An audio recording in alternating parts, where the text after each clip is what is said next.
persuasive essay, my audience. Okay.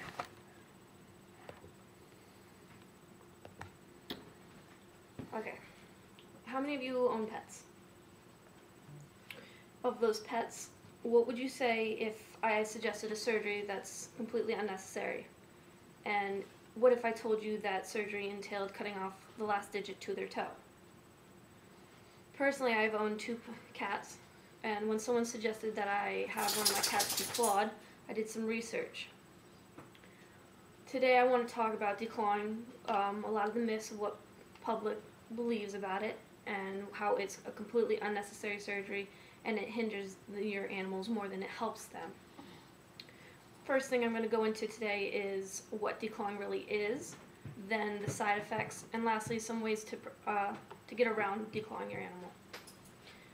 So what is declawing?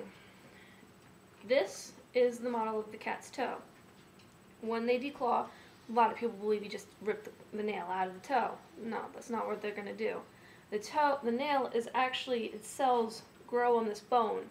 In order to not have the nail regrow, they have to remove this bone. So they're going to sever the complete bone, cutting all these tendons. It's a very painful surgery, and that being said, it's a surgery. You have to put the animal under anesthesia, and there's going to be side effects.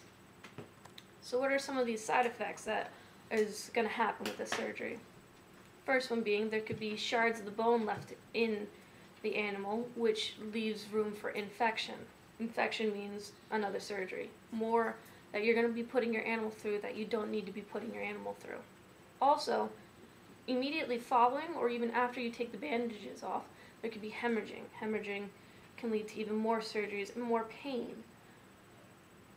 Unlike most mammals, cats walk on their toes. They don't walk on the pads of their feet. So by removing the last digit of their toe, it is going to make them have pain in their shoulders and their back from the weakening of their muscles. So all this doesn't sound very pleasing. It's going to put a lot of more pain to your animal than it's going to help. So rather than put our loved ones through the suffering, here are some easier ways to get beyond declawing your animal, because we all don't want them ripping our leather furniture to shreds. We suggest buying a scratching pole or one of the toys where they have rope or carpet to use their claws on. This is a way for them to naturally dull their nails so they're not ripping the furniture apart or your toes at the end of the night when they're sticking off the end of the bed.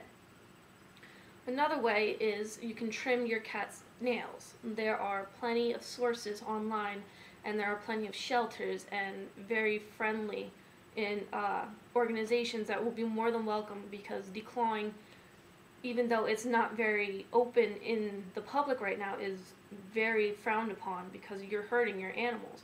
So getting in contact with one of them, they'll gladly discuss what you can do for your animal. Now, if you don't know, ask your vet. Maybe there's a way to deter your animals from scratching you, your kids, or your furniture. So, declawing. It's vastly misunderstood. A lot of you probably coming into this thought is just pulling the nail out of the animal's toe. Yeah. Well, I'm glad to inform you guys so you and your families don't declaw your animals in future.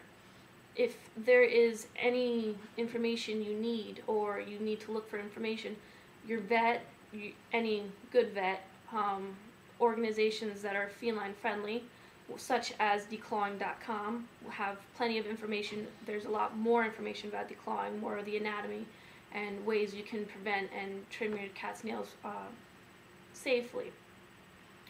So, leaving this presentation, I urge you to pass on this information so that people are aware of what declawing actually is, what you're doing to your animals, so you don't hinder them and hurt them.